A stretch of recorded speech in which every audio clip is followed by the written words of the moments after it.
গতকাল গণপ্রজাতন্ত্রী বাংলাদেশ সরকারের মাননীয় প্রধানমন্ত্রী নতুন করে স্পোর্ট 2026 জন্য এবং উন্নয়নমূলক কর্মসূচির উদ্বোধনের প্রয়োজনে সিলেট জেলা সফর করেন।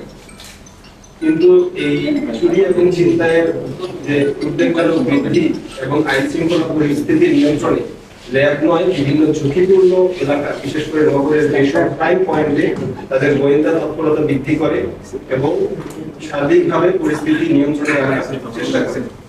এরই ধারাবাহিকতায় গতকাল কোতোয়ালি থানাধীন জেলা স্টেডিয়াম সংলগ্ন এলাকায় আমরা গোপন তথ্যের ভিত্তিতে সংবাদ পাই কতিপয় দুষ্কৃতিকারী ছিনতাইকারী জেলা স্টেডিয়াম সংলগ্ন এলাকায় অবস্থান করছে দেশীয় অস্ত্র সহ এবং তারা সাধারণ পথচারীদের টার্গেট করার বিষয়ে উদ্যোগ নিচ্ছে। এর পরিপ্রেক্ষিতে আমাদের চৌকস আভিযানিক দল অতি দ্রুত সময়ের মধ্যে ঘটনাস্থলে পৌঁছায় এবং তাদেরকে গ্রেফতার করার চেষ্টা করে। এর প্রেক্ষিতে তারা ঘটনাস্থলে দ্রুত পালানোর চেষ্টা করলেও আমরা চৌকস দল অত্যন্ত তৎপরতার সাথে তাদেরকে গ্রেফতার করতে সক্ষম হয়। এই 5 জন যাদেরকে আমরা গ্রেফতার করতে জেলা স্টেডিয়ামে থাকে তাদের আবার পরবর্তীতে তারা তথ্য দেয় যে সিলেটের আম্বরখানা পয়েন্টের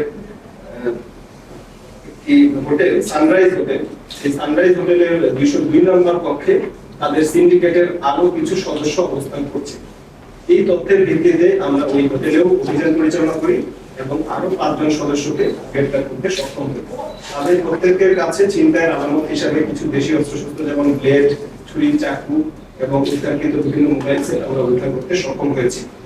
গ্রেফতারকৃত আসামিদের নামে দেশের বিভিন্ন থানায় দস্যুতা এবং ডাকাতি, ছিনতাইয়ের মামলা রয়েছে, যা থেকে প্রাথমিকভাবে ধারণা করা যাচ্ছে তারা পেশাদার এবং সংঘবদ্ধ আন্তঃজেলা ছিনতাইকারী দলের সদস্য। গ্রেফতারকৃত আসামিদের মধ্যে একজন শুধুমাত্র সিলেটবাসী, এছাড়া 9 জন নারায়ণগঞ্জ জেলার বাসিন্দা, যারা ছিনতাইয়ের উদ্দেশ্যে গতকাল মাননীয় প্রধানমন্ত্রীর সফর উপলক্ষে ব্যাপক জনসমাগমের সুযোগকে কাজে লাগিয়ে এবং মানুষের অসাবধানতার সুযোগ নিয়ে পথচারীদের টার্গেট করে বিভিন্নভাবে এই ছিনতাইয়ের ঘটনার উদ্দেশ্যে তারা গতকাল তার আগের দিনে আগমন করেছে বলে জানা গিয়েছে। বোঝাই যাচ্ছে তারা বড় ধরনের জনসমাগম যেখানে ঘটছে সেখান থেকে সবচেয়ে সহজলভ্য হবে কোনটাকে তারা সহজে টার্গেট করতে পারে। মোবাইল হচ্ছে মানুষজনের অসাবধানতার মধ্যে টার্গেটে থাকে, কোন সময় টান দিলে করে যায়, তারা তো আসলে পকেট মার বা মোবাইল সিচুয়েশনটা খুব সহজ। টার্গেট আসলে এখানে টার্গেট গুলো এরকম একটা জনসমাগম যেখানে ব্যাপক পরিমাণ ভিড় হয় এবং এখানে মানুষজন কিছুটা অসাবধান থাকে এবং টার্গেট যখন হয় মোবাইল, তখন আসলে কিছু ক্ষেত্রে সব অভিযোগকারীর অভিযোগটা আমাদের কাছে হয়তো এসে পৌঁছায়। আপনি এখন যখন বিচ্ছিন্ন ভাবে দিচ্ছেন এইভাবে কিছু কিছু অভিযোগ আমাদের কাছে পরবর্তীতে আসছে, কিন্তু যেই 2-3টা মোবাইল আমরা পেয়েছি সেই 2-3টা মোবাইল অবশ্যই আমরা আমাদের এই মোবাইল নাম্বার দ্বারা তো আপনি যদি ক্লেম করলে অবশ্যই পাবেন। এক্স্যাক্টলি টার্গেট বলতে একজন আসামির কথা শুনেছি যাকে উপস্থিত জনতাই ঘেরাও করে তাকে অলরেডি পুলিশের কাছে হ্যান্ডওভার করেছে। আন্দাজের মতো আসলে হুমকি মিলিত তাদের প্ল্যান থাকে না। এটা হচ্ছে গিয়ে ঘটনাস্থলে ওই উদ্ভূত পরিস্থিতিতে অনেক সময় এটা হতে পারে, লাইক তাদের কাছে ব্লেড পাওয়া যায়, তাদের কাছে ছোট ছোট ছুরি পাওয়া যায়, যেটা হচ্ছে কোনোভাবে ভয়ভীতি প্রদর্শন গুলো মোবাইল ছিনতাইয়ের ঘটনাতে তাদের কাছে জড়িত। কিন্তু পরিস্থিতি যদি এরকম হয় যে জিনিসটাকে বাধ্য হয় তারা জিনিসটা প্রাণনাশের মতো ঘটনা জড়িত আহত করলো, ছুরি চাকা আঘাত করলো, সেক্ষেত্রে আহত হতে আলাদা করে কখনো এই জাতীয় প্রাণনাশের ঘটনা ঘটতেও পারে। বাট প্রাথমিকভাবে তাদের আসলে এইরকম তৎপরতা থাকে না। এই গতকালকে আরেকজন গুরুত্বপূর্ণ আমাদের গভর্নমেন্ট অফিসিয়াল উনি আমাদের কাছে অভিযোগ করেছেন যে তার মোবাইলটা চুরি গিয়েছে এবং আমাদের উদ্ধারকৃত মোবাইলের মধ্যে তারটা আছে কিনা।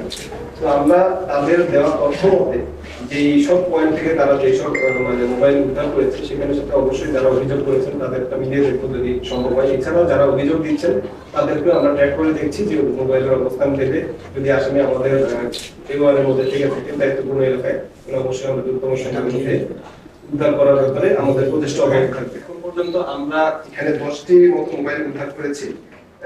তার মধ্যে 2টি মোবাইল আমাদের সাথেই ছিল, এছাড়া 8টি মোবাইল বিভিন্ন তথ্যের ভিত্তিতে আমরা এখন উদ্ধার অভিযান। স্যামসাং, শাওমি, এই 4টা হচ্ছে অ্যান্ড্রয়েড ফোন। এই মোবাইল যেটা চুরি বা অভিযোগ যারা করেন তাদের কিন্তু ফিজিক্যালি ওই মোবাইলটা কিন্তু নিয়ে ডিটেলস কোনো তথ্য দেন না। এই মোবাইলে কোন সিম লাস্ট ব্যবহৃত হয়েছে, আইএমইআই নাম্বার কি, আইএমইআই নাম্বারের নতুন সিম তারা ব্যবহার করছে কিনা, সেই ক্ষেত্রে আমরা ওই আগে তাদের কার সাথে কথা বলেছি, এই জন্য বিভিন্ন তথ্য প্রযুক্তির সহায়তায় আমরা শনাক্ত করার চেষ্টা করি তার অবস্থানটা, বর্তমান অবস্থানটা। তবে কিছু কিছু ক্ষেত্রে সেটা জটিল হতে পারে, like iPhone 17 pro max, 16 pro max, এগুলি অত্যন্ত দামি ফোন। সেই ক্ষেত্রে কিছু ক্ষেত্রে সেটা দেখা যায় যে তারা পার্টস ডিসমেন্টেল করে অনেক সময় মোবাইল মার্কেটে বিক্রি করে দেয়, অথবা কিছু ক্ষেত্রে আবার দেশের বাইরেও পাঠিয়ে দেওয়ার যে একটা ঘটনা আমি চোখে পড়েছে। তো সাধারণত অ্যান্ড্রয়েড ফোনগুলি শনাক্ত করার একটা সুযোগ থাকে, নির্দিষ্ট সময়ের পরে সেটা একসময় অন করে, সেটা আমরা ট্র্যাকে রাখতে পারলে সেটা একসময় শনাক্ত করা সম্ভব। তো এটার জন্য মোবাইল বন্ধ করার আসলে প্রয়োজন পড়ে না, তথ্য প্রযুক্তির সহায়তায় তাকে শনাক্ত করার সুযোগ রয়েছে।